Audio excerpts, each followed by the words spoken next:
eu comecei a seguir algumas pessoas que falavam sobre livros, e daí eu comecei a ver o que as pessoas estavam falando sobre os lançamentos, sobre os livros que elas tinham lido, e eu comecei a me interessar em coisas mais diversificadas.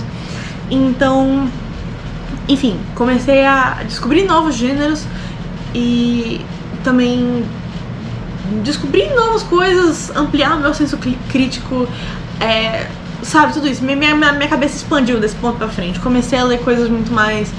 comecei a ler coisas mais densas, comecei a... sabe, enfim, tudo isso. E aí acabou que eu abandonei um pouco o romance. Ao ponto que eu comecei a praticamente só ler romance se esse romance fosse entremeado com outros gêneros literários. Então não é que eu não goste de romance, não é que eu seja uma anti-romântica, não, longe disso. Mas, inclusive, um dos meus livros favoritos da vida é muito romântico. É um dos livros de romance mais lindos que eu já li na minha vida, que é Assim que se perde a Guerra no Tempo. Mas, como eu acho que já mencionei anteriormente também, É Assim que se perde a Guerra no Tempo, além de ser o mais belo romance que eu já li em toda a minha existência, também é um livro de ficção científica extremamente denso e difícil de compreender. Então, tipo, propositalmente confuso até o final. Então, tem alguma coisa além. Ele tem uma construção de universo complexa, ele tem política, ele tem ciência, ele tem uma escrita lírica, ele não é uma coisa simples, ele é muitas coisas, e ele é muitas coisas bem executadas, é por isso que ele é um dos meus livros favoritos da vida, mas não é o caso. Eu comecei a ler romance entremeado com outros gêneros, como, por exemplo, É Assim que se perde a Guerra no Tempo, e isso levou a eu, depois dos meus 16 anos, dificilmente achar um livro que é puramente um romance e nada mais bom. Objetivamente colocando, é isso. Muito dificilmente hoje em dia eu acho um livro que é romance mesmo, um romance contemporâneo assim, bom, bem feito, bem executado. Raramente eu não acho cringe. Colocando em palavras honestas, simples e verdadeiras, é isso. Eu tenho muita dificuldade com romance. Então, geralmente o único romance para o qual eu tenho alguma paciência é aquele romance mais adolescente e mais purinho. Especialmente porque romances assim me lembram muito do começo do meu próprio namoro. Quando eu conheci o meu parceiro, eu tinha 15 anos. E aí a gente era bem inocente, bem crianção, assim, não sabia nada sobre a vida, não tinha tido muita experiência. Eu não tinha tido nenhuma experiência romântica na minha vida. Eu sempre fui a maior besta, enfim, da face da terra. E aí, o começo do nosso envolvimento foi muito assim, foi muito fofinho, muito adolescente, muito, sabe, tudo isso. Foi muito bonitinho, muito romantiquinho, muito um passo de cada vez. E por isso quando eu leio alguma história romântica que é essa vibe, tipo, protagonistas que vão se conhecendo aos poucos, que vão construindo um relacionamento um passo de cada vez e que estão descobrindo o amor pela primeira vez, e tem toda essa pureza e beleza de um primeiro romance, eu me agarro muito e eu me fascino muito e eu me divirto muito. Eu não sei se eu consigo lembrar de algum livro, eu não tô conseguindo lembrar de algum... Heartstopper me passa bastante essa vibe, especialmente nos 2 primeiros volumes, porque do terceiro pra frente fica um pouco mais sério, né, e trata de alguns assuntos mais sérios, mas especialmente no primeiro e no segundo volumes, em que os protagonistas eles estão se conhecendo e se apaixonando e se aproximando um passo de cada vez e percebendo que gostam um do outro. Uou, me dá essa vibe de começo de romance adolescente que eu acho tão gostosa. Mas eu não tô conseguindo pensar em nenhum livro que não seja uma história em quadrinhos. O outro exemplo que eu tenho na minha cabeça é um mangá que eu gosto muito também, chamado Our Precious Conversations, que são 7 volumes sobre também uma garota e um garoto que estudam juntos no ensino médio se conhecendo. Acho que primeiro eles sentam um do lado do outro numa estação de trem ou de ônibus, sei lá. E aí eles começam a conversar. E toda a relação deles se baseia nisso, em conversar e se conhecendo e se aproximando aos poucos. E eu acho esse tipo de relação extremamente bonita. Eu acho esse tipo de início extremamente puro. E, enfim, tudo isso me dá muita alegria, dá uma alegria profunda no meu coração. E por isso eu gosto muito desse tipo de romance. Agora, quando a gente tá falando de romances que fujam um pouco a esse cenário adolescente, de escola, de sem experiência, de tudo isso, aí geralmente um romance precisa de algo a mais, uma problemática a mais, pra me convencer de que ele é bom. E aí um romance contemporâneo, assim, cujo foco é o romance, cujos protagonistas são adultos e mais desiludidos com a vida, geralmente me parece difícil. Geralmente esse tipo de romance me parece cringe. Eu tô usando essa palavra porque não tem outra palavra pra descrever. Geralmente eu sinto muita vergonha alheia enquanto eu leio um romance contemporâneo. E por isso eu tenho muita dificuldade com esse gênero. Eu tenho muita vontade, na verdade. Eu tenho tentado ler mais romance. Aqui está um exemplo. Porque eu quero me convencer de que existe o que aproveitar nesse gênero. E eu quero que ele me faça feliz de novo. Eu quero voltar a ser uma leitora de romance. Não só romance como eu era na minha adolescência, mas eu quero voltar a aproveitar esse gênero sem preconceito. Eu quero voltar a me divertir, a abrir um livro de romance sem pensar: ai meu Deus, essa experiência vai ser horrível. Então, como todo mundo tem falado muito bem dessa autora, Emily Henry, eu resolvi tentar pegar esse livro, que foi um dos que mais me interessaram no catálogo dela. Ele é sobre escritores, então eu pensei, uou, vai ter um pouco sobre história aqui, vai ter um pouco sobre linguagem, vai ser interessante.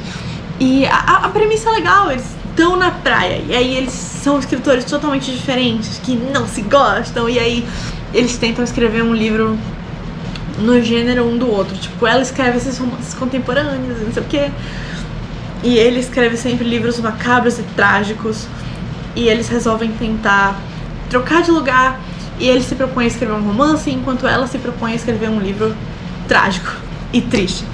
E eles dois estão meio em bloqueio, não sabem muito bem o que escrever. E, enfim, a protagonista, muita coisa aconteceu na vida dela. O pai dela tinha morrido, a mãe dela tinha câncer, só que a mãe dela, tipo, ficou bem, se curou do câncer. E aí o pai dela morreu do nada.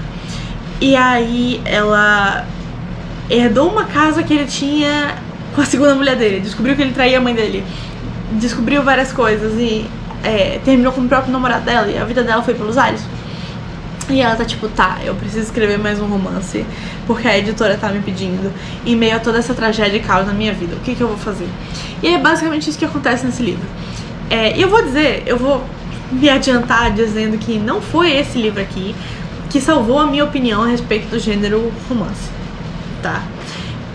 Ela ainda tá bem... Enfim, mas isso não significa que eu não tenha aproveitado a experiência de leitura desse livro aqui.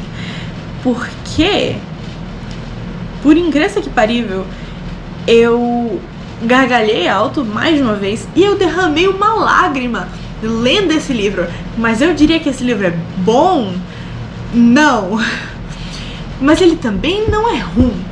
Eu definitivamente entendo o que as pessoas que são fãs hard, assim, do gênero romance enxergam nos livros da Emily Henry depois de ler esse daqui. Mas ao mesmo tempo, os diálogos eram tão fora da realidade, as coisas que aconteciam eram tão fora da realidade. Tipo, eu ficava com muita raiva porque o tempo todo primeiro os protagonistas eram pra se odiar, né? Só que é uma daquelas clássicas histórias em que você rapidamente percebe que esse ódio é unilateral. e você fica... Ai, mimimi, ele me odeia, sabe? E aí, isso não é nem um spoiler, porque isso fica claro muito rapidamente, porque os protagonistas começam a sair bastante juntos porque eles querem ensinar um pouco um ao outro sobre o gênero literário que eles escrevem. E de novo, eu acho essa parte de escrever livros até que bem legal. E ela só não é, pra mim, a parte mais legal do livro, porque ela não é tão explorada assim. A gente não vê tanto do processo de escrita desses dois protagonistas, e também porque no final eu acho que o mocinho passou bem longe. Eu acho que eles não realmente tentaram mudar de gênero literário. Eles só fundiram os gêneros literários. Eles só meio que fundiram os gêneros literários deles e escreveram umas coisas híbridas, entendeu? O que o mocinho escreve tá longe de ser um romance bonitinho, mas enfim. Eu ficaria mais feliz se eles realmente tivessem trocado de lugar, porque eu sempre acho esse tipo de dinâmica interessante. Mas enfim, eles começam a sair bastante juntos e rapidamente eles começam a se pegar um pouquinho, né? Quando eles vão nesses lugares e ficar, oh meu Deus, o que aconteceu? Que estranho, nunca mais vai acontecer. Spoiler, é mentira. E aí é muito engraçado pra mim. Tipo tão absurdo que é engraçado. E é por isso que eu gargalhei tanto nesse livro. Que acontecem coisas muito absurdas e eles têm contatos muito íntimos e muito absurdos. E daí, tipo, aquele momento acaba e a protagonista já tá... Ele me odeia, eu não devo fazer isso de novo porque ele me odeia. Tipo, bicha, qual é o seu problema, sabe? Tipo, tem uma cena em que eu lembro que eu fiquei muito sem paciência, porque tipo, a protagonista tava descrevendo tudo que eles estavam fazendo e todo o contato deles um com o outro. Inclusive as descrições de vez em quando eram meio esquisitas também, de vez em quando elas eram meio cringe. Eu já tô passando do momento da minha vida em que... Assim, quando eu era jovem eu era muito puritana. Enfim, eu já tô passando do momento da minha vida em que eu tava na minha adolescência, que era... Por que sexo? Por que sexo em livro? Mas eu ainda sou um pouco crítica em relação a isso, porque se você vai colocar uma cena sexual num livro, pelo menos não faça ela ser bizarra e awkward, sabe? Pelo menos faça ela ser uma coisa sensual de verdade. E, enfim, tinham esses momentos em que eles ficavam... E eles realmente começavam a se pegar e ela falava, tipo, tudo que acontecia entre eles, e no momento seguinte a protagonista tava, tipo... Ai, desculpa, né? É verdade, eu não podia fazer isso porque você me odeia. E eu ficava muito sem paciência pra essas coisas. Mas enfim, ainda assim, eu me diverti. Em alguns aspectos eu achei que esse livro é tão ruim que ele acaba sendo bom. E por isso eu não quero dar uma mera 3 estrelas de livro genérico, entendeu? Eu queria dar um pouquinho mais. Eu tava pensando que eu deveria dar um 3,5, assim, de nota pra esse livro. Porque ele tem um mérito, porque ele faz o que ele se propõe a fazer. Mais um livro que, tipo, ele faz o que ele se propõe a fazer no gênero dele, entendeu? No gênero dele, ele é um bom exemplar. Ainda definitivamente não me convenceu de volta de que eu gosto do gênero romance, especialmente romance contemporâneo. E enquanto eu tava lendo o livro, eu tava muito sem paciência, mas ao mesmo tempo eu me diverti e eu ri. O último terço do livro, assim, é bem chatinho, porque quando chega nessa parte você já tá se perguntando qual é o problema da protagonista, seriamente, e tipo, por que ela é tão sonsa e tão maluca. Mas enfim, é divertido, a experiência não foi de todo ruim. E eu daria outra chance pra Emily Henry, talvez, no futuro. Quem sabe? Não sei quando é que vai ser a próxima vez que eu vou dar uma chance pro gênero romance, mas... Enfim, foi uma experiência interessante. Foi um teste interessante que eu fiz nessas férias e combinou com a vibe, foi leve, eu me diverti, então tá tudo certo. Eu terminei de ler esse livro, eu não lembro se foi no aeroporto, voltando pra casa, ou se foi na tarde em que eu ia voltar pra casa, um pouco antes de ir pro aeroporto. Mas eu terminei esse aqui já no finzinho da minha viagem, e entre o finzinho da minha viagem e o começo das minhas aulas eu li A Hora da Estrela, da Clarice Lispector. Finalmente, por dizer, porque eu não sei como é que eu sempre gostei de ler, fiz um semestre e meio de letras, já li 2 outros livros da Clarice Lispector e eu nunca tinha lido A Hora da Estrela. Eu genuinamente não sei como é que isso é possível. Na verdade eu sei, é só porque não foi um paradidático obrigatório no meu ensino médio, o que normalmente seria, né? Mas eu me sentia muito excluída, porque todo mundo e seus cabritos de estimação já tinham lido A Hora da Estrela, né? Inclusive eu acho que A Hora da Estrela é o local de início, de primeiro contato com a obra da Clarice que faz mais sentido. Eu me arrependo um pouquinho de não ter lido esse antes de ler os outros, porque eu acho que eu saberia melhor o que esperar se eu tivesse feito isso. Os outros livros que eu li da Clarice no passado foram Laços de Família. Laços de Família ia ser um paradidático no meu segundo ano do ensino médio, mas eu comprei o livro, só que acabou que não deu tempo da gente trabalhar Laços de Família, porque eu devia ter bem uns 15 paradidáticos, acho que eram 12. Eu tinha 12 paradidáticos na escola naquele ano, e aí, tipo, obviamente não deu pra ver todos eles, acho que a gente viu metade disso. E aí o Laços de Família ficou pra Jesus.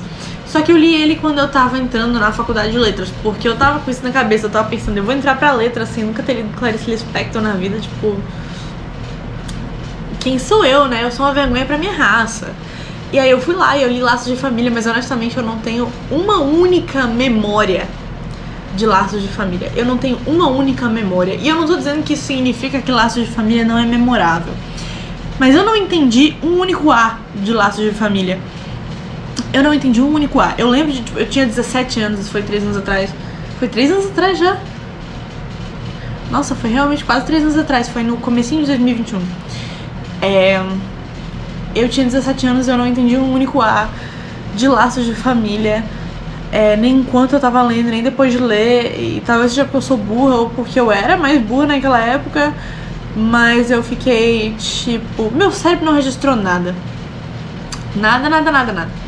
E aí, o livro que eu tive mais curiosidade da Clarice não era A Hora da Estrela, era Paixão Segundo GH. Desde que eu ouvi falar de Paixão Segundo GH lá nas minhas aulas de literatura do ensino médio, estudando modernismo, quando eu ouvi falar sobre Paixão Segundo GH pela primeira vez, eu pensei, eu vou ler esse livro. Eu acho que ele é o meu tipo de livro. Eu acho que eu sou o tipo de maluca que vai gostar dessa história. E o que eu resolvi ler junto com o meu parceiro no fim do ano, não, no meio do ano passado. Mais ou menos no meio do ano passado a gente leu, eu e ele juntos. E eu e ele também saímos dessa experiência pensando o que foi que eu acabei de ler. Só que não é como se eu não tivesse memória nenhuma do livro, como eu não tenho memória nenhuma de Laços de Família. Não. Eu gostei mais da minha experiência lendo Paixão Segundo GH. E eu acho que eu absorvi mais, acho que eu tirei mais dessa experiência. Mas o que eu descobri também lendo Paixão Segundo GH é que eu não sou tão maluca assim. Porque, tipo, no próprio livro Paixão Segundo GH tá escrito que, tipo, a Clarice disse alguma vez que, assim, não era matemática, sabe, ler os livros dela. Às vezes uma pessoa muito inteligente, um professor de literatura de universidade, chegava pra ela e dizia, tipo, você é maluca? Eu não tô entendendo absolutamente nada do que é pra ser isso aqui. Enquanto garotas adolescentes chegavam nela e falavam, tipo, eu entendi, sou eu. E eu tava pensando que eu ia ser uma dessas, mas eu não fui. Eu tinha alguns momentos de clareza lendo o livro, porque o que acontece? O meu erro com Clarice sempre foi esperar a história começar. Literalmente isso. O meu erro com Clarice foi que eu li tanto Paixão Segundo GH quanto A Hora da Estrela constantemente esperando uma narrativa linear começar. e uma narrativa linear nunca começava. E Paixão Segundo GH foi isso. E eu acho que eu tive uma experiência ruim porque eu tava no escuro a respeito disso. Porque eu tava esperando uma coisa, mas Clarice não é aquela coisa. Em nenhum livro dela que eu tenha tido contato. Tipo, a história tem um começo, né? Tem a GH lá no apartamento dela, e aí ela vai limpar o quarto lá da empregada e ela acha algumas coisas esquisitas, e aí ela vê uma barata e aí ela começa a noiar. Esse é o começo da história. Só que, tipo, depois desse ponto, eu passei a história inteira esperando acontecer alguma coisa, ou pelo menos esperando ela enunciar claramente qual era a conclusão dela a respeito do que era paixão. E isso não acontece. Um spoiler pra todos os bonitinhos que tenham vontade de ler Clarice Lispector e estejam esperando alguma coisa. Não esperem, porque a história não vai começar. Não tem uma história linear pra começar. O que o livro é aquilo que ele é no começo. São todas as reflexões malucas e todos os insights e maluquices que ela fala. Aquilo é o livro, entendeu? Aquilo é o livro. Eu tinha alguns momentos em que quando eu lia Paixão Segundo GH, eu tinha alguns momentos em que eu olhava aquilo e eu pensava, tipo, cara, por que eu tô fazendo isso, sabe? Especialmente mais pro final, eu não vou dar spoiler, mas especialmente mais pro final, algumas coisas a respeito da barata me fizeram pensar, bicho, eu vou perder toda a minha sanidade, sabe? Mas tinham também alguns momentos em que eu lia o que ela escrevia e eu falava, sim, é exatamente isso. Ela entende, sabe? Então, o que eu descobri lendo Paixão Segundo GH... Eu não li Paixão Segundo GH esse mês, eu li Paixão Segundo GH um ano atrás, era pra estar falando de Hora da Estrela. Mas o que eu descobri lendo Paixão Segundo GH, que foi o meu primeiro contato válido com a Clarice, na minha opinião, é que eu não sou tão maluca assim, mas eu também não sou tão cabeça dura. Então, eu gosto de ler Clarice, apesar dos pesares, e apesar de eu sentir que eu tô ficando maluca e que eu sou muito ansiosa pra ler uma história que não tem começo nem fim, eu gosto de Clarice, eu acho interessante. E com Hora da Estrela, eu cometi o mesmo erro, apesar de eu já ter lido Paixão Segundo GH, eu cometi o mesmo erro porque eu pensei, tipo assim, Paixão Segundo GH, eu sabia que era basicamente ela vê uma barata e ela começa a noiar. Só que a Hora da Estrela não, né? A Hora da Estrela, tipo, tem a Macabeia vem do Nordeste, e aí ela, tipo, sabe, conhece um cara, acontecem coisas, e eu tava pensando, vai ser uma história mais linear, vai ser uma coisa um pouco mais tranquila de ler. Só que, tipo, não, eu tive a mesma decepção. De novo eu fiquei pensando que era uma história linear, que tinha começo, meio e fim, que ela, né, não ela, o narrador que a gente tem contando sobre a Macabeia. Na verdade, eu jurava que eu tinha ouvido falar que o narrador era um personagem também. Tipo, ele é um personagem, mas o que eu tô dizendo é que, tipo, eu jurava que ele conhecia a Macabeia, que ele e a Macabeia viviam no mesmo plano, né? Só que não, me parece que a Macabeia é uma personagem que ele inventou. Enfim. O que acontece? Eu passei, de novo, quase o livro todo esperando o narrador começar a contar a trajetória de vida da Macabeia linearmente. Só pra, tipo, ele levar quase até a metade do livro. E o livro não é tão grande assim. Então, tipo, a gente já não tem muita página pra absorver a história dela. E aí, até quase a metade do livro, ele nem começa a falar a respeito dela. Ele só tá se preparando pra contar a história dela. E eu tava ficando maluca. Enquanto eu tava lendo isso, eu tava realmente ficando maluca. Eu tava pensando... E eu ainda li o começo de um avião. E, tipo, aviões são ambientes muito esquisitos. Então, tipo, eu tava tão confusa. Quando eu li as 30 primeiras páginas, eu tava no avião e a história não começava, eu não entendia nada. Eu tava me sentindo tão confusa. Eu tava, tipo, pensando, o que é a vida, bicho? Sabe? Enfim. Aí eu li até o final depois, na minha primeira semana de aula. E que não teve muita aula, né? Por isso que eu consegui ler até o final. Só que eu demorei bem mais do que eu pensei que eu ia. Eu achei que eu ia conseguir ler tudo isso aqui no voo. Só que o voo era, tipo, de madrugada. E aí acabou que eu li só as primeiras 30 páginas no voo, depois eu cheguei na minha cidade, eu tive coisa pra fazer, e aí eu demorei uns 4 dias pra ler esse aqui. Mas eu passei um bom tempo esperando a história começar, e ele nunca realmente começa a elencar em ordem cronológica os eventos que compõem a vida da Macabeia. Isso nunca acontece. Mas tirando esse detalhe, tirando essa expectativa minha que foi... Qual é a palavra que eu tô procurando? Essa expectativa minha que foi subvertida. O livro era exatamente o que eu sabia que ele era das aulas de literatura do ensino médio, sabe? O livro era, tipo, as reflexões que ele suscita, os sentimentos que ele suscita na gente a respeito da Macabeia e do Brasil, se você extrapolar um pouco, são exatamente o que eu pensei que eles fossem ser. E isso não é uma coisa ruim, eu tô falando tipo, me decepcionei porque eu pensei que o livro fosse ser mais do que isso. Na verdade não.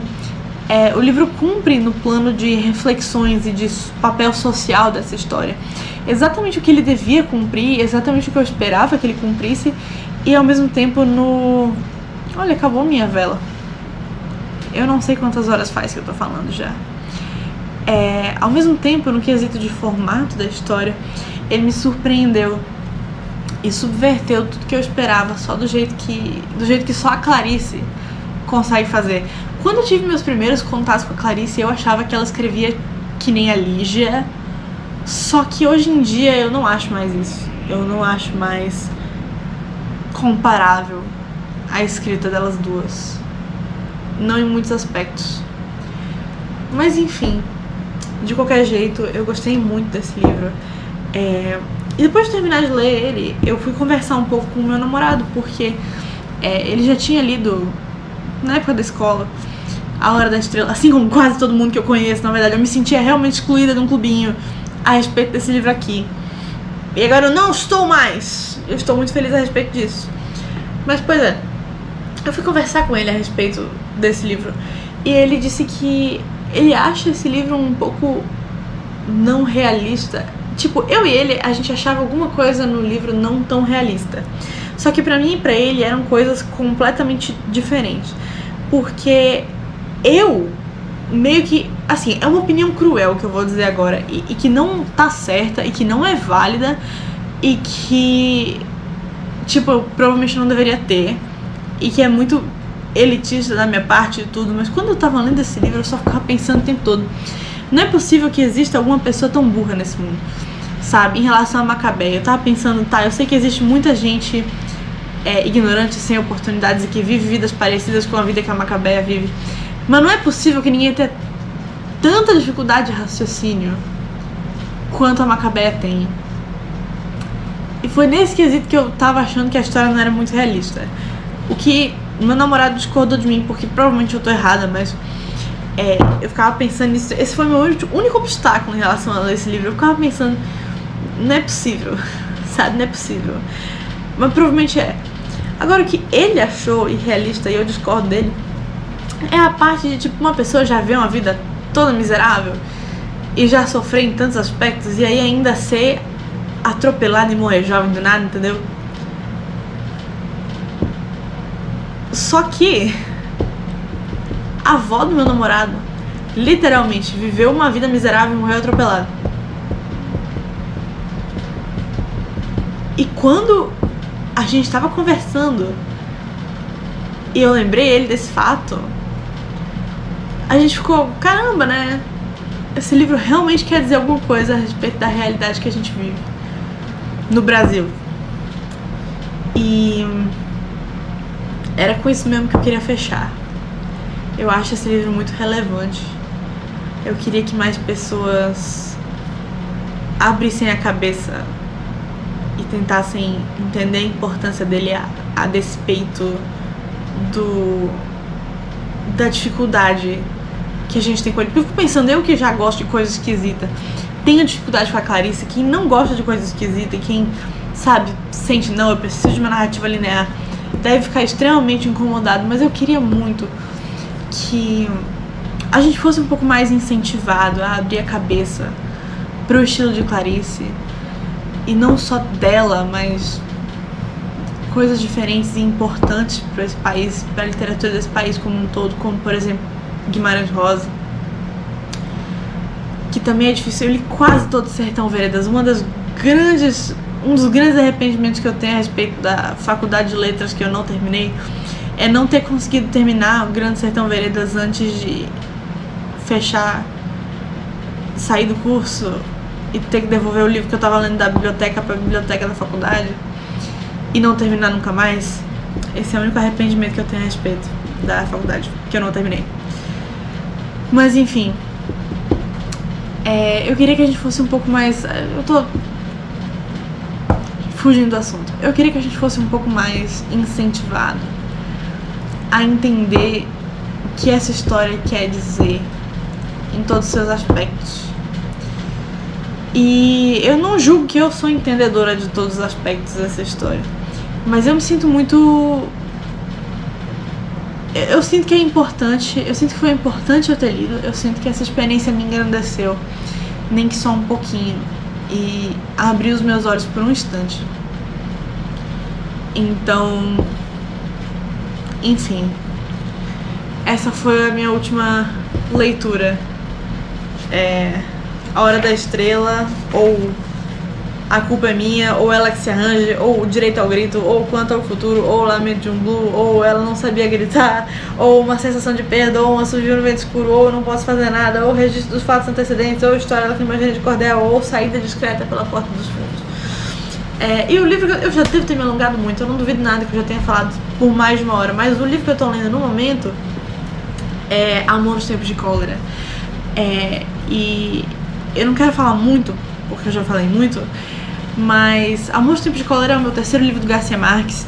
Eu li 100 Anos de Solidão em 2021, que foi um dos melhores livros que eu li em 2021, um dos 4 melhores livros que eu li, mesmo que eu fosse boa ignorante, com 17 anos eu, não tenha entendido tudo. Eu li recentemente Ninguém Escreve ao Coronel, e agora eu tô lendo Amor nos Tempos de Cólera. E o que eu quero dizer sobre esse livro, basicamente, me falta um terço, Me falta mais ou menos um terço. Esse livro é emprestado, inclusive. Tô tomando vergonha na cara e lendo os livros emprestados que eu tenho, que não são poucos. O que eu quero dizer sobre esse livro é que eu tô me divertindo e aproveitando muito mais do que eu aproveitei 100 Anos de Solidão. Isso significa que eu acho que 100 Anos de Solidão é melhor do que esse livro? Não. Que esse livro é melhor do que 100 Anos de Solidão? Não, definitivamente não. Mas por que eu acho que eu tô aproveitando mais esse livro? Primeiramente porque eu tenho 3 anos de maturidade a mais nas minhas costas. E isso faz toda e qualquer diferença quando você é uma pessoa mutável e ainda tão ignorante, quanto eu sou. E segundo de tudo, porque eu acho que esse livro aqui não pretende ser tão sério quanto 100 Anos de Solidão pretende ser. Não que ele não diga algo a respeito da realidade da América Latina, claro que ele diz. Ele faz críticas sutis bem inteligentes, mas enquanto eu acho que 100 Anos de Solidão é majoritariamente social, esse livro aqui não parece ter o mesmo compromisso. Ele parece ser mais uma história sobre as pessoas, individualmente falando. E é uma história mais engraçada também. E eu tô lendo esse livro faz mais de 30 dias, não sei quando é que eu vou terminar, eu espero que não demore tanto, mas eu tô gostando muito, tá sendo uma experiência muito prazerosa. E tá me dando uma baita vontade de reler 100 Anos de Solidão, mas eu acho que eu vou deixar o meu córtex pré-frontal se desenvolver um pouco mais antes de dar essa chance a mim mesma. Por enquanto, eu acho que Amor nos Tempos de Cólera tá sendo uma ótima experiência. Eu tive várias surpresas a respeito da trama do livro e eu não sei como é que vai acabar. Eu tenho minhas teorias, mas a cada dia eu tô mais curiosa pra saber qual vai ser o final dessa história, qual vai ser o final dessa trama complicada de amor e família e vida nessa América Latina. Enfim, eu tô gostando muito e eu falo mais na minha próxima recapitulação de leitura, sabe Deus quando. Então, obrigada por me ouvir, se você tiver ouvido tudo. E eu julgo que eu tive um ótimo trimestre de leituras. Queria ter lido muito mais, São 6 livros em 3 meses. Poxa, eu consigo fazer muito melhor do que isso. Mas o tempo que a gente tem quando a gente tá ocupado é pouco e é valioso, né? Então, enfim. Espero que você tenha lido livros bons recentemente. E eu espero lhe ver de novo na época mais tranquila da minha vida, que vai ser o mês de dezembro. Até lá.